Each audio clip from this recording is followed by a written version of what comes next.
After 18 years, ngayon lang ulit ako nakapunta sa Japan Disneyland. May pagbabago kaya? Huling punta ko dito sa Japan, 2004 pa. Kasi, kada apply ko noon, after 2004, lagi na lang na-denied ako. Hindi ko malaman kung bakit. Iniisip ko nga na may kapangalan lang ako na na-block sa Japan. Natanggap ko na nga na hindi na talaga ako makakarating sa Japan kahit tuntong man lang.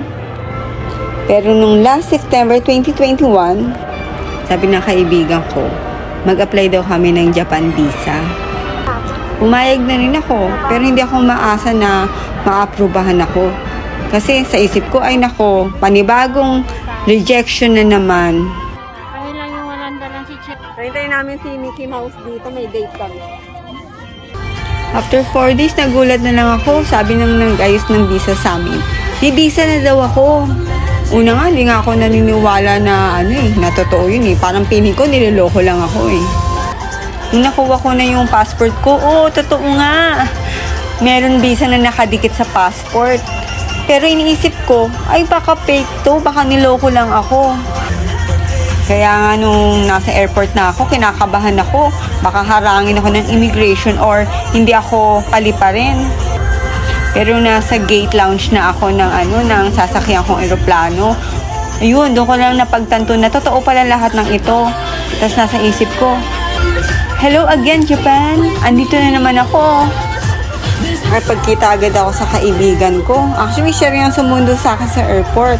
Kasi nga sa sobrang tagal, feeling ko kakainin ako ng Japan ng buong buo. Kumbaga sa katangahan ba at ignorante. Baka naman mawala ako dito o maligaw. Nakakatakot naman yun.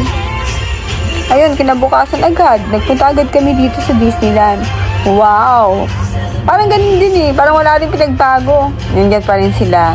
Mickey Mouse, Donald Duck, at mga friends nila. Ang nagbago lang, sila, hindi tumanda. Mantalang ako, tumanda na. Dati, lahat kaya kong sakyan. Gusto ko nga yung mga extreme pa eh. Extreme na rides. Ngayon, chibibo na lang nga lang. Nahihilo pa ako at nasusuka. Diyos niyo, marimar. Ganun talaga pag bumabata. Tumatanda pala. Uy, aminin. Sa edad kong ito, ayoko na rin ng mga amusement park. Parang hindi na rin ako nag-i-enjoy. Pero itong araw na to, masaya naman ako. Hindi dahil sa gusto kong masakyan ng mga rides. Pero na-miss ko talaga itong place na to.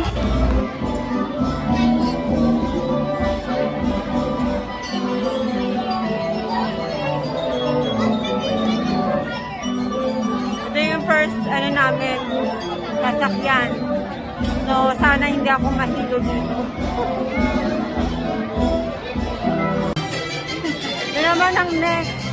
Wala pa naman akong baong, candy. Ngayon, sasakay naman kami sa Big Thunder Mountain. Medyo nag-level up na yung mga sinasakyan namin. Hindi na. Tingnan siya. Graduate na kami sa Pambata.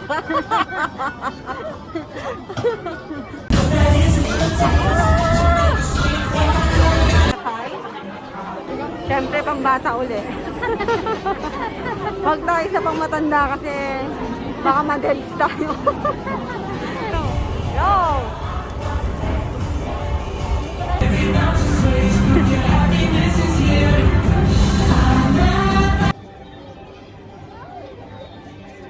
Nandito na kami sa nakakatakot na ride.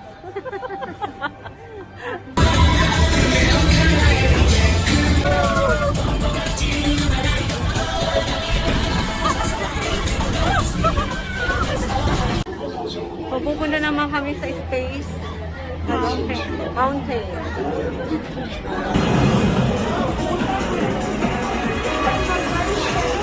Ready ka na ba uli? Ready ka na ba uli? Hindi na.